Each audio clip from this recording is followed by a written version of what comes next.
Irmãos, Deus está trabalhando em seu favor. Tem essa palavra muito forte no meu coração: Deus está trabalhando em seu favor.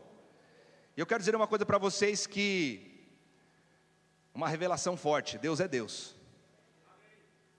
Deus é Deus, e nada é impossível para Deus. Você pode falar comigo? Nada é impossível para Deus. Meus irmãos, Deus, Ele é soberano. A Bíblia fala lá em Deuteronômio no capítulo 10, no versículo 17. Deuteronômio capítulo 10, versículo 17. Pois o Senhor, vosso Deus, é o Deus dos deuses, o Senhor dos senhores, o Deus grande, poderoso e temível, que não faz acepção de pessoas, nem aceita suborno. Deus, Ele é Deus dos deuses, e Ele é soberano. Ele é soberano, meus irmãos, sobre tudo e sobre todos. E Ele é soberano até mesmo sobre as suas circunstâncias. Ele é soberano sobre aquilo que você está passando, por aquilo que você está enfrentando. E quando eu falo que Ele é Deus e que Ele é soberano, é em relação àquelas nossas lutas, dificuldades, independentemente de qual seja aquilo que possa estar gerando algum tipo de impacto, de confronto na sua fé. Nessa noite eu quero dizer para vocês que Deus é Deus. Quando eu estava buscando uma palavra, quando eu estava orando ao Senhor, Deus me disse isso: fale para o meu povo que eu sou Deus soberano, e que nada é impossível. E eu quero dizer para vocês, meus irmãos, nada é impossível para Deus. Mas quando eu disse para vocês que, independentemente das circunstâncias, independentemente daquilo que você possa estar enfrentando, de dificuldades, de lutas, de escassez, que Ele é soberano, é que Ele é soberano exatamente sobre estas coisas. Ele é soberano exatamente sobre essas dificuldades. Ele é soberano exatamente sobre aquilo que você não concorda, aquilo que você diz: espera aí, Senhor, não é isso que a tua palavra diz, não é isso que a tua palavra declara sobre a minha vida. E é exatamente sobre essas coisas que Deus é soberano. E quando nós vivemos e enfrentamos essas situações, pode ser que a gente não declare com todas as letras o nosso questionamento de que Deus, Ele é Deus na sua divindade. Pode ser que realmente, diante das tribulações, diante das dificuldades, nós não vemos chegar diante de Deus e falar assim: Deus, eu não acredito mais que o Senhor é Deus. Mas pode ser que diante das dificuldades você se cale. Pode ser que diante das dificuldades, diante das suas lutas, você esmoreça. Você não fala exatamente sobre a divindade de Deus, mas a sua falta de posição, ela fala contra a soberania de Deus. A sua falta de ação em cima do que a palavra diz que você é. Porque você é o que a palavra diz que você é, você tem o que a palavra diz que você tem, e você pode fazer aquilo que a palavra diz que você pode. Mas quando você enfrenta coisas, você enfrenta dificuldades aqui? Pelo amor de Deus, ou só eu que enfrento? Senão eu vou estar achando que só eu estou passando dificuldades. Não, mas quando a gente enfrenta essas dificuldades, quando a gente passa por situações, se você não agir conforme a palavra diz, você está agindo contra a soberania de Deus. Porque Deus, Ele é Deus dos deuses, Ele é Senhor dos senhores. Não existe nada nem no céu, nem na terra, nem debaixo da terra que possa ser como Deus. Faz sentido? E quando eu estava conversando com Deus, Deus me disse que exatamente isso, que o questionamento à sua soberania e não à sua divindade é por conta das dificuldades. Porque se eu chegar aqui para vocês e falar assim: vocês amam a Deus? Dificilmente nós vamos encontrar alguém que vá dizer: não, eu não amo a Deus. Até mesmo fora da igreja. Sim ou não? Dificilmente você vai encontrar uma pessoa que vai falar assim: não, eu não amo a Deus. Mas você concorda comigo que as nossas palavras têm que estar acompanhadas de ações? Imagine no seu casamento, você que é casado, você que tem um relacionamento de um casal, se só um lado expressasse amor. Imagine aí o seu cônjuge. Só um lado expressa amor, só um lado expressa carinho, só um lado expressa atenção. Você acha que esse relacionamento tem longo prazo ou curto prazo? Curto prazo. Então nós falamos que amamos a Deus, mas nós agimos com ações que correspondem ao amor a Deus? Nós agimos com ações que correspondem ao nosso amor a Deus? E como que nós devemos amar a Deus? Abra Efésios, não precisa abrir, eu vou ler só a parte A do texto, Efésios capítulo 1, versículo 12. A Bíblia fala que em Cristo nós somos predestinados. Fala, eu sou predestinado. Você é predestinado em Cristo Jesus. Ele fala assim: para sermos o louvor da glória de Deus. Então você foi predestinado em Cristo Jesus para o louvor da glória de Deus. Sabe, uma das formas que nós expressamos amor é viver uma vida de louvor e adoração. Você viver uma vida de louvor e adoração, você estar em constante vida, um estilo de vida de louvor e adoração, isso é expressar amor a Deus. Sabe, louvor é você declarar os feitos do Senhor, é você engrandecer aquilo que Deus fez. Nós louvamos a Ele pelos seus feitos, nós louvamos a Ele por aquilo que Ele fez. Adoração o significado, o conceito da palavra adoração é você se prostrar, é você se encurvar, é você se identificar tanto a algo, que você se ver semelhança naquilo, ao ponto de você ter intimidade com aquilo. Então adoração, diferente de louvor, que é pelos seus feitos, é por aquilo que Ele é. Nós louvamos a Deus por aquilo que Ele faz, mas nós o adoramos por aquilo que Ele é. Estão entendendo? Você louva a Deus por aquilo que Ele fez, por aquilo que Ele faz e por aquilo que Ele fará. Deus fará grandes coisas na sua vida, amém? E você cantará louvores ao Senhor por isso. Mas você o adora por aquilo que Ele é. Você se prostra, você se curva. E essa adoração, ela se torna uma perfeita adoração, porque você só consegue adorar a Deus em espírito. Porque senão nós vamos... Porque deixa eu falar uma coisa para vocês, adoração não tem nada a ver com música. Adoração não tem a ver com uma canção. Adoração tem a ver quando você se conecta em espírito com o Senhor. Porque o seu espírito, recriado, nascido de novo em Cristo Jesus, você consegue adorar verdadeiramente de uma forma espontânea, quando você não é forçado a isso, quando não é uma liturgia de um culto que te faz cantar três músicas, né? Uma rápida e duas lentas. Porque às vezes na igreja a gente acha que louvor é música rápida e adoração é música lenta. E não tem uma coisa nada a ver com a outra. Mas é quando você, por ter a consciência de que você nasceu de novo, o teu espírito, ele busca o Senhor de uma forma espontânea. Você adora o Senhor de uma forma espontânea. E aí, a gente começa a entender aquilo que está em João capítulo 4, versículo 23, eu gostaria que você abrisse. João capítulo 4, versículo 23. E por que eu estou dizendo sobre nós expressarmos amor e expressarmos adoração? Irmão, se nós não tivermos um relacionamento, se nós não tivermos uma intimidade com Deus, ao ponto de confiar plenamente na soberania dEle, nós vamos começar a questionar essa soberania. E uma das formas de você estar cheio do Espírito, transbordando dele, é tendo uma vida de louvor e adoração. João capítulo 4, versículo 23 diz: mas vem a hora, e já chegou, em que os verdadeiros adoradores adorarão o Pai em espírito e em verdade, porque são estes o que o Pai procura para seus adoradores. Deus é espírito, e importa que seus adoradores o adorem em espírito e em verdade. Por isso que a adoração não é só simplesmente você botar uma musiquinha lenta e você cantarolar algo. Não, adoração é um estilo de vida. Adoração é constantemente você se relacionar com Deus, ao ponto do seu espírito adorá-lo, espontaneamente, por aquilo que Ele é. Porque quando nós começamos a adorar a Deus, quando nós começamos a realmente a ter essa intimidade, porque a adoração ela tem a ver com intimidade, você começa a se tornar mais parecido com Deus, porque aquilo que você adora, você começa a se tornar parecido com aquilo. Eu não sei se você já viu... Você já foi adolescente, né? Quem aqui já foi adolescente? Levanta a mão aí. Mas você, não sei na época que você era adolescente, você já foi fã de alguém? Fã, sabe? Você tinha alguém que você idolatrava mesmo.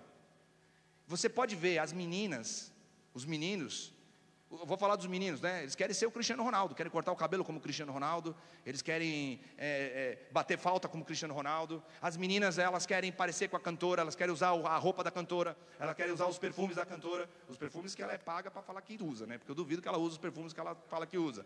Mas eles começam a se parecer com aquelas pessoas. Faz sentido? Porque você está adorando aquilo, você está vendo aquela imagem, você está vendo semelhança, você está criando intimidade, e espontaneamente, o seu coração te leva para aquilo, e você tem um coração recriado, o Espírito de Deus habita em você, você deveria estar impulsionado a Deus, a sua vida deveria estar sendo impulsionada a Deus, no dia a dia, tendo uma vida diária de louvor e adoração. Porque se você deixar para louvar e adorar a Deus, aos domingos, 20 minutos, 25 minutos, que é o que dura o tempo do nosso louvor e adoração, do que diz na liturgia do culto, isso não gera intimidade. Você não vai se parecer com Deus. Mas pastor, nós vamos nos parecer com Deus? Sim, nós somos feitos à imagem conforme a sua semelhança. Amém? E você pode fazer tudo aquilo que a Bíblia diz que você pode. Só que eu estou querendo montar esse conceito para vocês, porque eu comecei essa ministração dizendo que Deus está trabalhando em seu favor, e que Deus é Deus, e que nada é impossível para Deus. Só que para nada ser impossível para Deus, e não é, porque tudo que precisava ser feito já foi feito, amém? Tudo que precisava ser feito já foi feito na cruz do Calvário, quando Jesus ele se entregou, se permitiu ser colocado naquela cruz, naquele madeiro, levou o meu e os seus pecados.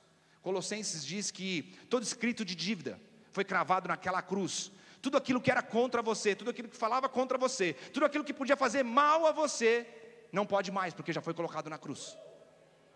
Não existe nada que possa fazer mal a você, nada, nem a você, nem a mim, e nem a ninguém que recebe o Senhor Jesus como o seu Deus e Salvador.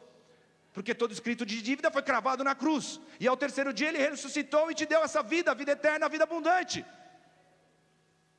Só que nós temos que viver conforme a palavra diz que nós devemos. Abra comigo em 2ª carta aos Coríntios, capítulo 4, versículo 7. Meus irmãos, a adoração gera intimidade. Essa intimidade com Deus, através do seu Espírito, faz você ficar cheio. Fala comigo, ficar cheio. Você fica cheio. Eu não sei se você já ouviu esse ditado, mas saco vazio não para em pé. Quem já ouviu? Sim ou não? Saco vazio não para em pé. Espiritualmente, meus irmãos, nós temos que estar cheios. Nós temos que estar cheios. Diz assim: temos, porém, este tesouro em vasos de barro, para que a excelência do poder seja de Deus e não de nós.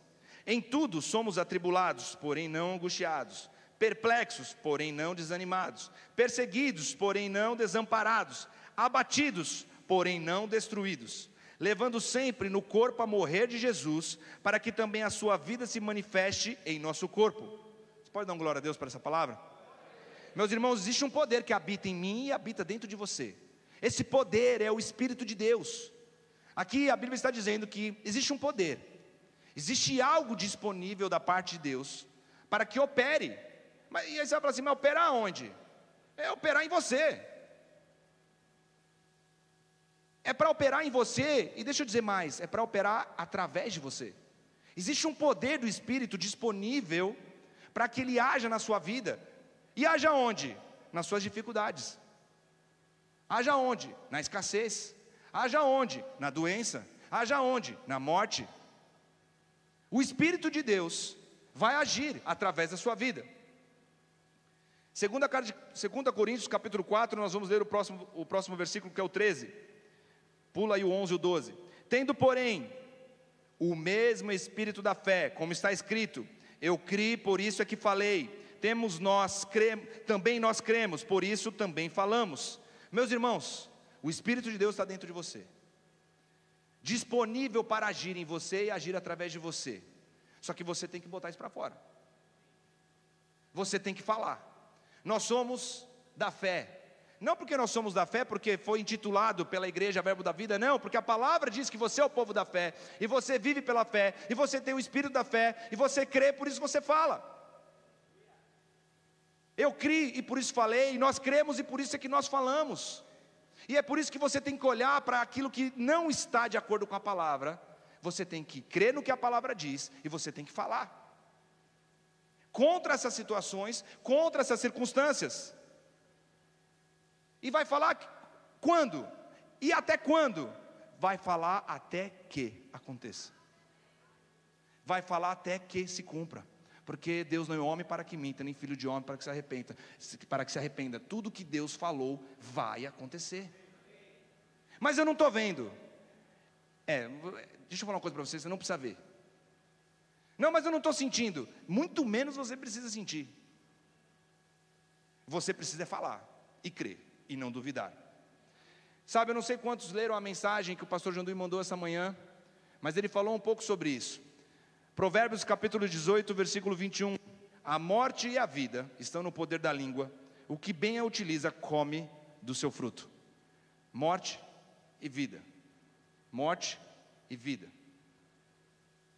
Você tem duas opções: crer e declarar aquilo que está na palavra, ou crer e se convencer, até ficando quieto, você não precisa nem falar do que os seus olhos estão vendo. De novo, você pode não questionar a divindade de Deus. E, meus irmãos, eu não sei o tempo e como que você vê, mas diante de tantas situações que nós estamos vivendo no tempo atual, porque você pode olhar realmente para a sua vida pessoal, eu posso olhar para aquilo que eu estou passando, mas nós também podemos tentar olhar de uma forma mais macro, naquilo que o nosso país está vivendo, naquilo que o nosso mundo está vivendo. São tantas coisas que você fala, peraí, isso não é obra de Deus. Mas você também tem que crer que Deus é soberano. E você não pode, na sua limitação de não falar, questionar a soberania de Deus. Você tem que se impor e falar aquilo que a palavra diz, até que se cumpra, até que aconteça. Temos que nos relacionar com este Deus, ter mais intimidade com este Deus, porque é através do relacionamento, é através da intimidade, que nós não vamos esmorecer. Abra comigo em Efésios capítulo 5, versículo 17.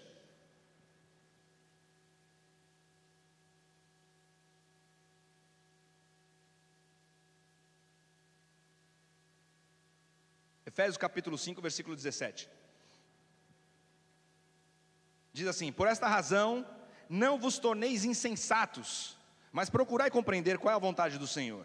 E não vos embriagueis com vinho, no qual há dissolução, mas enchei-vos do Espírito, falando entre vós com salmos, entoando e louvando de coração ao Senhor com hinos e cânticos espirituais, dando sempre graças por tudo a nosso Deus e Pai, em nosso Senhor Jesus Cristo, sujeitando-vos uns aos outros no temor de Cristo.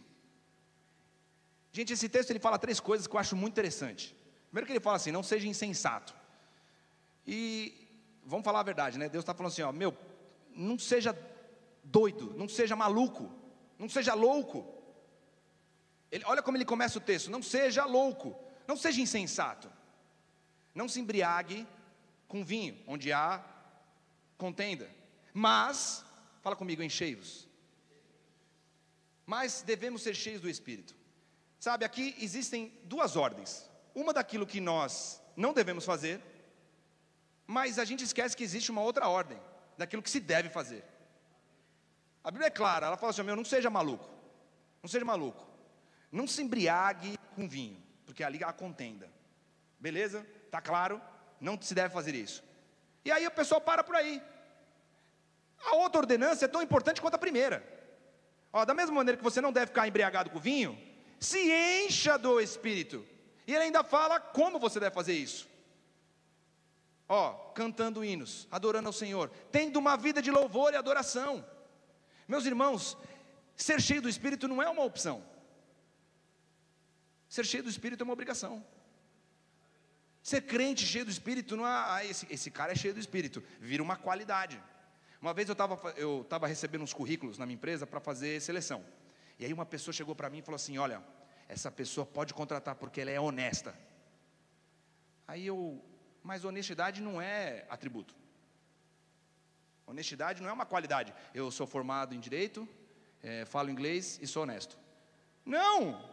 Honestidade faz parte de quem você é. E aí o cara, não, esse pastor é ungido e cheio do Espírito. Não deveria nem precisar falar. Vocês concordam comigo? Não é uma obrigação? Ou se eu chegar para você, gente, eu quero dizer para vocês que eu não fico bêbado. Aí todo mundo fala assim, mas não precisa falar que você não fica bêbado, porque você é o quê? Fala comigo, crente. Fala, gente, crente. Mas a gente precisa afirmar que somos cheios do Espírito. Não é meio incongruente? Não é opcional você ser cheio. Você deve viver cheio. E a Bíblia está dizendo como é que você deve viver cheio. E se ela está dizendo como é que você deve viver cheio, eu entendo uma coisa, é porque esvazia. Vai diminuindo. Por conta do quê? Do mundo que você vive, do mundo que eu vivo. O mundo jaz do maligno, mas tem de bom ânimo. Jesus venceu esse mundo. Mas aqui, falando entre vós com salmos, é a forma como ele está dizendo, como é que você deve ficar cheio do Espírito? Falando entre vós com salmos, entoando e louvando de coração o Senhor com hinos e cânticos espirituais, dando sempre graças por tudo a nosso Deus e Pai, em nome do Senhor Jesus Cristo, sujeitando-vos uns aos outros. Ser cheio do Espírito não é uma opção. E sabe, para que a gente precisa viver essa vida? Eu digo para vocês que, abra comigo lá em Mateus capítulo 7, versículo 24. É muito difícil para um filho de Deus, para um crente, não estar cheio do Espírito. Muito, muito, muito difícil. Sabe, quando a Bíblia fala que Deus, Ele fala o seguinte, que você seja frio ou quente. Não seja morno, porque o morno eu vou vomitar. Deus, Ele fala claramente, seja frio ou seja quente. Morno não, morno não. Morno, fala comigo, Deus vai vomitar. Para pensar, Deus está dizendo o seguinte, é melhor você ser frio. Frio é o quê? É o cara que já nem acredita mais, já desistiu. Sim ou não? O frio, acabou. E quente? Fala, quente sou eu. Quente, crente. Sim ou não? Vai. O quente sou eu. E o morno? Aqui não tem morno. Em nome de Jesus. Amém? Não senti firmeza no amém não, mas tá tudo bem. Cara, Deus está dizendo o seguinte, é muito difícil andar com morno. É muito difícil, porque eu não sei se você está, se você não está, se você ora, se você não ora, se você acredita, se você não acredita, se você fala, se você não fala, se você questiona se eu sou Deus, se eu não sou Deus, se você questiona a minha divindade ou a minha soberania, que raio que você é? Eu vou vomitar. Olha o termo que Deus usa, vomitar, jogar para fora, expelir, tchau. Ele não fala isso do frio não, ele fala isso do morno. Sabe por quê? O crente que vive de forma morna, que não vive cheio do Espírito, ele está sujeito a isso daqui que está escrito em Mateus capítulo 7. Todo aquele, pois, que ouve essas minhas palavras e as pratica, será comparado a um homem, fala comigo, prudente, que edificou a sua casa sobre a rocha. Caiu a chuva, transbordaram os rios, sopraram os ventos e deram com ímpeto contra aquela casa que não caiu, fala, não caiu, porque ela for edificada sobre a rocha. Para aqui comigo, olha aqui. Deixa eu falar uma coisa para vocês. Não é se a chuva vai vir, não é se o vento vai bater, não é se as águas vão vir com ímpeto, é quando. Pastor, está repreendido em nome de Jesus. Como é que você está falando um negócio desse num culto? Mas quando? Irmãos, a Bíblia está dizendo, não é se vai vir um dia. Ela vem. Ela vai vir. Se não veio, virá. Amém? Não fala amém não, calma. A questão é que a Bíblia fala que a casa de quem edificou sobre a rocha, a chuva cai, o vento bate, e os rios podem bater com ímpeto, a casa não cai. A sua casa não cai porque você está firmado na rocha. Você vive um estilo de vida de louvor e adoração, cheio do Espírito. Você está convicto que Deus é soberano sobre tudo, sobre todos, até mesmo sobre aquilo que seus olhos veem. Então você não vive pelo que você vê, você vive pelo que você crê. Então não tem chuva que vai fazer sua casa cair. Pode chover canivete do céu, que não tem problema. Você não desiste, você não esmorece, você não abandona, você não larga a causa do Evangelho, você não é daqueles que põe a mão no arado e volta para trás. Você não é morno, você é quente. Não tem como parar. E aí você, cheio do Espírito, e o Espírito da fé agindo em você, você crê, por isso você fala. E aí você fala contra a chuva, você fala contra o vento, e você fala dando ordem ao mar.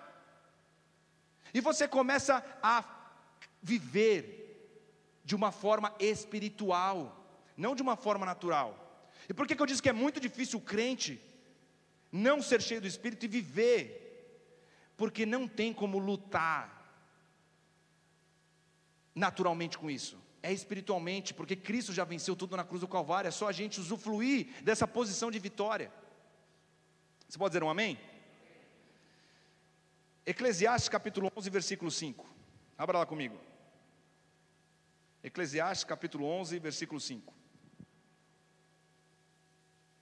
Não existe nada que seja impossível para Deus. Eu digo para vocês que existe uma grande relação às impossibilidades das nossas vidas, muito mais relacionada a você, muito mais relacionado a mim, muito mais relacionado a como nós vivemos, do que é com Deus. Porque Deus, Ele é soberano, Ele já fez a obra completa. Deus enviou seu Filho na plenitude dos tempos para concluir tudo aquilo que precisava. Agora é você viver uma vida, uma posição e um estilo de vida, onde você vai caminhar de vitória em vitória, de glória em glória. Enfrentando os processos, sim. Em fé, sim. Assim como Eclesiastes capítulo 11, versículo 5. Assim como tu não sabes qual o caminho do vento, nem como se formam os ossos no ventre da mulher grávida, assim também não sabes as obras de Deus que faz todas as coisas. Assim como tu não sabes. A Bíblia fala que nós não sabemos, né? E aqui ele dá dois exemplos. Aqui como nós não sabemos qual é o caminho do vento, né? Tem aquele ditado, a lei é onde o vento faz a curva. A minha esposa fala que eu falo uns ditados que ela fala que são muito velhos. Mas quem já ouviu esse ditado? Olha onde o vento faz a curva, né?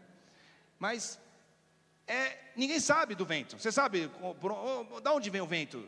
Do norte, do sul? Onde ele nasceu? De onde que vem? De onde que veio? De onde que vai? Não tem como saber. Nós não sabemos disso. Você não sabe. E outra coisa ele fala, você também não sabe como que os ossos se formam no ventre de uma mulher grávida. Sabe, são coisas naturais. Você até sente o vento. Sim ou não? Você sente o vento, você sabe que existe vento, mas os seus olhos não conseguem ver. Você sabe que existe ossos se formando na barriga de uma mulher, mas até hoje nem a ciência conseguiu de uma forma plena replicar isso. Porque nós não sabemos. E olha que coisa interessante, essa palavra sabes, no grego, ela é iada, significa conhecer, perceber, visualizar. Esse saber é uma questão de você conectar com o seu conhecimento visual. Você não sabe porque você não vê, não tem lá a nascente do vento. Não tem, como é que os ossos se formam? Não tem como saber. Os seus olhos não vão ver, você vai ter que crer. Deus está dizendo que você tem que crer como Ele faz. E é do jeito que Ele faz, é como Ele faz e quando Ele faz. Não é como você quer, quando você quer, é como Ele quer, porque Deus é Deus. E nada é impossível para quem? Para você ou para Deus? Para Deus. Nada é impossível para Deus.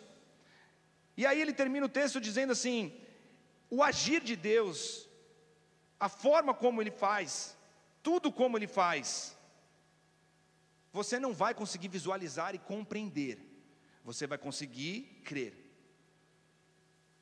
E essa é a jornada da nossa vida, porque nós somos justiça de Deus em Cristo Jesus. E o justo não vive pelo que vê, vive pelo que ele crê. E eu acho que chegou o tempo da gente parar de querer entender as coisas. Pelo menos eu falo que teve uma época da minha vida que eu queria entender como e porquê e para quê. E aí eu entendi que eu tenho que abrir mão do direito de entender. Nós temos que abrir mão do direito de entender. Nós temos que abrir mão, você tem que abrir mão do direito de compreender e entender as coisas. Quando você abrir mão do direito de compreender e entender, você vai começar a viver pela fé. E o justo vive pela fé. E você vai começar pelo Espírito da fé, crer e falar. Crer e falar. Não, eu quero crer e falar e entender como é que isso funciona. Eu quero crer e falar como é que o câncer é curado. Eu quero crer e falar como é que as minhas finanças vão ser mudadas. Eu quero crer. Não. Você não tem que entender, você só tem que falar. Amém? Pode dar uma glória a Deus? 1 Coríntios capítulo 2, versículo 14. Ora, o homem natural não aceita as coisas do Espírito de Deus, porque eles são loucura, e não pode entendê-las, porque elas se discernem espiritualmente. Meus irmãos, a vida com Deus, ela é uma vida espiritual, ela é através do homem espiritual. Ela não pode de forma alguma ser natural. E ela não pode ser natural e muito menos, fala comigo, carnal. A nossa vida, ela com Deus, ela tem que ser através do homem espiritual. Você viu que a Bíblia fala que é loucura quando o homem natural quer compreendê-la. Não tem como compreender, é espiritual. Só que quando você não vive essa vida de louvor e adoração, de expressar o amor a Deus, por aquilo que Ele fez e por aquilo que Ele é, numa intimidade, cheio do Espírito, onde você compreende realmente esse nova criatura que você é, o Espírito da fé que habita em você, naturalmente você não vai conseguir encaixar todas essas peças no quebra-cabeça, vai ser impossível. A Bíblia fala lá em Isaías que os pensamentos de Deus são maiores do que os nossos pensamentos. Os caminhos de Deus não são os nossos caminhos. Meus irmãos, eu estou querendo dizer tudo isso para vocês, para dizer o seguinte: abra mão do direito de querer entender. Nada é impossível para Deus. Nada é impossível para Deus. Você vai ter que começar realmente a viver pela fé. Você crê que você é a justiça de Deus? Amém? Você pode dar uma glória a Deus aí? Então seja bem-vindo, seja bem-vindo. Vira para a pessoa que está do seu lado e fala assim: seja bem-vindo. Você chegou num grupo seleto. É um grupo seleto. Qual que é o grupo seleto? Você vai crer e vai abrir mão do direito de entender. Você vai crer. Simplesmente você vai crer. E você vai viver as loucuras. Por que é loucura? Porque a palavra diz que é loucura. É loucura. Você vai viver as loucuras de ser um crente cheio do Espírito. Irmãos, não dá para entender, não dá para compreender os caminhos de Deus. Eu posso dizer para vocês vários e vários exemplos na minha vida, da onde que os meus planos me levariam e aonde que a minha fé me levou. Aonde que os meus planos naturais me levariam. E você acha que eu ia fazer plano bom ou plano ruim? Bom. Você faz plano ruim? Pelo amor de Deus, né? Está repreendido em nome de Jesus. Você deve fazer plano bom, pode fazer plano. Mas os pensamentos de Deus são muito maiores do que os meus pensamentos. Os caminhos de Deus são muito maiores do que os meus caminhos. Estar onde eu estou, ter a família que eu tenho, e eu não estou dizendo de coisas apenas materiais. Ter a vida que eu tenho com Deus. Quando eu olho para o adolescente que eu fui, quando eu olho para o jovem que eu fui, eu falo: uau, Deus, não tem como ser coisas feitas por homem, não tem como ser um plano escrito por homem. É a confiança de você viver uma vida de devoção a Deus, de adoração a Deus, onde, como eu disse, o seu espírito recriado te impulsiona a Deus, te leva a Deus, te faz ter uma vida de total devoção a Ele, e Deus vai abrindo os caminhos.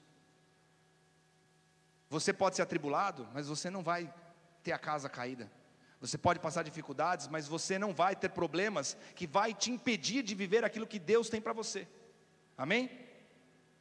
Romanos 1,17 diz que o justo, ele vive pela sua fé. Muitos querem a certeza de Deus. Só assim, depois da certeza de Deus, darem o passo. E Deus está dizendo, não, eu já dei a certeza, que foi meu filho. Ele é a única certeza que você precisa. A única certeza que você precisa é a da salvação. Essa é a certeza. E você tem, através de Cristo Jesus. O resto é pela fé. Eu não sei como e o que são as situações que você tem que olhar para a sua vida e falar assim, peraí, Deus é Deus. Deus é Deus. Porque você pode estar aqui hoje à noite e falar assim, pastor, está tudo certo comigo, está tudo bem. Glória a Deus. Está tudo bem? Deus é Deus. Ele é soberano, Deus é Deus. Não, pastor, não está tudo bem não. Não está bem não. Então deixa eu dizer uma coisa para você. Deus é Deus. Ele é soberano. Não existem impossíveis para Deus. Não, pastor, você não está entendendo. Está faltando. Não tem. Não é que está faltando. Acabou. Deus é Deus. Ele é soberano. Não existem impossíveis para Deus. Pastor, a porta abriu. Aleluia, a porta abriu. Quem pode dar uma glória a Deus aí que a porta abriu? Aí, Deus é Deus, sim ou não? A porta não abriu. Não abriu. E a porta parece que não abre. Deus é Deus. Deus é Deus e não há impossíveis para Deus. Deus é Deus. Sabe, essa convicção que você tem que ter são diante dessas situações. É diante do problema, é diante do vento, é diante da chuva, é diante da água que bate com ímpeto, que você vai falar assim, meu irmão, Deus é Deus, Deus é Deus, Deus é Deus, e não existe impossíveis para Deus. Ele não é homem para que minta, nem filho de homem para que se arrependa. Jesus veio para que eu tenha uma vida abundante. Ele se fez pobre para que eu me tornasse rico. Então, não existe escassez em Cristo Jesus, porque em Cristo Jesus todas as nossas necessidades são supridas. Então você olha, repreende a escassez e chama o suprimento e declara, crendo com o seu coração. Pastor, eu estou fazendo, mas não aconteceu ainda. Eu tenho uma boa notícia para te dar hoje. Eu tenho uma boa notícia para te dar hoje. Deus é Deus. Deus é Deus e não existe impossível para Deus. Pastor, a Bíblia fala, pastor não, né? Eu vou falar para vocês. A Bíblia fala que todo escrito de dívida foi colocado lá na cruz. Que o mesmo Espírito que ressuscitou Jesus dentre os mortos habita em você e vivifica o seu corpo mortal. Toda morte, toda doença foi curada lá na cruz. Pastor, mas está doendo ainda? Tem sintoma? Eu tenho uma boa notícia para te dar hoje à noite. Eu tenho uma boa notícia para te dar hoje à noite. Deus é Deus. Ele é soberano e não existe impossível para Deus. Não existe. Nós temos que crer. Nós temos que falar. Nós temos que ser cheios do Espírito. E entender que Deus é Deus. Ele é Deus, Ele é soberano. Amém? Irmãos, teve 2 homens na Bíblia que realmente, quando a gente olha a história deles, você fala assim, peraí, Deus, eu acho que não era Deus na vida desses caras não. José, ele teve um sonho de Deus. Só que esse sonho de Deus fez ele se tornar um escravo, ter uma tentativa de assassinato contra ele, depois ele terem misericórdia dele, venderam ele como escravo. Tudo por conta de um plano de Deus, de um sonho de Deus. Sabe, eu não sei se alguém disse para José, mas com certeza José tinha essa convicção no seu coração: Deus é Deus. Nada é impossível para Deus. Se Deus falou, vai acontecer. Eu não sei o que Deus já falou para você. Quem tem promessas de Deus aqui para a sua vida? Promessas que ainda não se cumpriram. Deus é Deus. Deus é Deus. E José, depois de ser vendido escravo, depois de estar preso, ele se torna realmente tudo aquilo que Deus falou que ele seria. Você acha que os planos de José eram aquele? Tentar ser assassinado, ser escravo, ser caluniado, ficar preso. Olha que plano legal. Quem escreveria uma historinha para você da sua vida? Escreveria? Sim ou não? Não, né? Mas foi assim que aconteceu. E ele se tornou o homem para o qual ele deveria ser para a geração dele. E fez aquilo que ele deveria fazer, guiado por Deus. Só que muitas vezes a gente está vendo as coisas acontecer ao nosso redor e a gente está quieto. A gente está quieto. Não, mas eu acredito em Deus. Então, se você acredita, se posicione e fale. Se você acredita, se posicione e fale. Se levante e fale. Fale contra essas circunstâncias. É fácil. Se você estiver cheio do Espírito, é fácil. Se você estiver vazio, vai ser difícil. Para não falar que vai ser impossível. Mas se você estiver cheio do Espírito, vai ser fácil. E nós já vimos aqui como ver uma vida cheia do Espírito, amém? Então, você já tem a receita. Tem a faca e o queijo na mão. É só botar em prática, é só fazer. Abraão, a Bíblia diz que ele creu contra a esperança, lutando contra a sua própria naturalidade. Pois já era um homem velho, como assim eu vou ser pai? Impossível. Não, você vai ser pai. Você não vai ser pai de um não. Você vai ser pai de uma multidão. Você vai ser pai de uma nação. Mas você está de brincadeira? Como é que você vai falar para um cara que não consegue ter um, que vai ter vários? Eu falo, você vai ter muitos. Você terá para emprestar. Não, pastor, mas você não está entendendo, eu estou pedindo emprestado. Você crê? Você terá para emprestar. Amém? É você crer contra a esperança. É você crer contra a sua própria natureza. Mas é você entender que não é por você. O poder não vem de você. Quem opera é o Espírito que habita em você. É você entender que você é apenas um instrumento nas mãos de quem? Do Deus que é Deus. Do Deus que é soberano. Que é Deus dos deuses, Rei dos reis, Senhor dos senhores. Para Deus, nada é impossível. E eu já tive situações que eu falava, isso é impossível. Alguém já teve uma situação que falou assim, peraí, isso é impossível? Sim ou não? Eu quero dizer para vocês nessa noite, que Deus me trouxe aqui para dizer para vocês, que isso, para Deus, não é impossível. Porque Deus é Deus. Mas você tem que crer e falar para essas circunstâncias. Declarar aquilo que a palavra diz. Declarar diante dessas suas necessidades. Falar para o impossível, que Deus é Deus. Falar para aquilo que você não vê saída, aquilo que você não tem convicção natural de falar assim, eu não vejo solução. Deus é Deus. E para Deus não há nada impossível. Olhar até mesmo para a morte.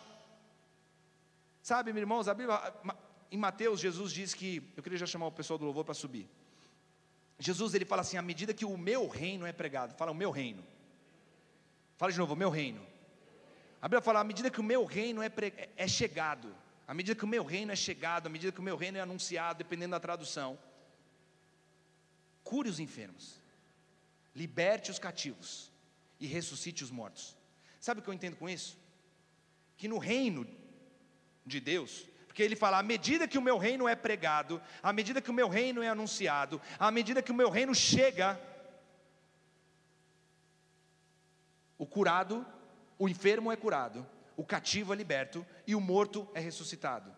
Deixa eu falar uma coisa para vocês, lá no reino de Deus, que é o seu reino, não existe morte. Amém? Você fica feliz com isso? Se eu falasse, né, você fica feliz? Não existe morte, não existe doença. Não existe cadeia, não existe, você é livre em Cristo Jesus, porque você pertence a este reino, só que você tem que viver de forma condizente a este reino, você tem que viver realmente cheio do Espírito, adorando e louvando ao Senhor, tendo o mesmo Espírito que ressuscitou Jesus dentre os mortos, vivificando o seu corpo mortal e te impulsionando a viver a vida que Deus quer que você viva, que é uma vida abundante, porque Jesus, ele veio para que eu e você tenhamos uma vida abundante. E se você quer viver essa vida abundante, eu queria te convidar a ficar de pé. E te convidar realmente nessa noite a declarar a essas circunstâncias. De novo, eu não sei o que é impossível para você. Eu sei que para Deus nada é impossível. Eu não sei o que é aquilo que você não consegue naturalmente enxergar uma solução, enxergar algo que te dê um escape. Mas eu quero dizer que para Deus nada é impossível. Deus, Ele tem a solução através do poder que habita dentro de você. Para isso você tem que se render a Ele. Se render a Ele. E eu queria começar esse momento onde eu quero te convidar a você declarar realmente a essas circunstâncias. Mas antes você levantar as suas mãos a Ele e adorá-lo. Adorar a Ele, adorar a este Deus. Adorar a Ele por quem Ele é. A este Deus que é vivo. A este Deus que fez os céus e a terra. Sabe, tudo foi criado através da palavra de Deus. A Bíblia fala lá em Gênesis que a terra era sem forma e vazia, mas através da palavra de Deus tudo se tornou, tudo se fez, meus irmãos. Através da palavra de Deus tudo se fez. Existe um poder na palavra. Existe um poder quando você declara essa palavra. Tudo se fez. Então nós vamos cantar uma canção. E eu gostaria que realmente você tivesse esse entendimento, que Deus Ele busca adoradores que o adorem em espírito e em verdade, e que dessa vez você adorasse a Deus de uma forma realmente diferente. Deus não busca uma boa música, Deus não busca uma boa iluminação, Deus não busca nem mesmo uma bela igreja. Deus busca verdadeiros adoradores que o adorem em espírito e em verdade. Sabe, o teu espírito realmente fala assim: eu não consigo me conter, eu não me contenho, eu me jogo diante dele, eu me jogo na presença manifesta dele. Porque você é espírito e adora a Deus em espírito e em verdade.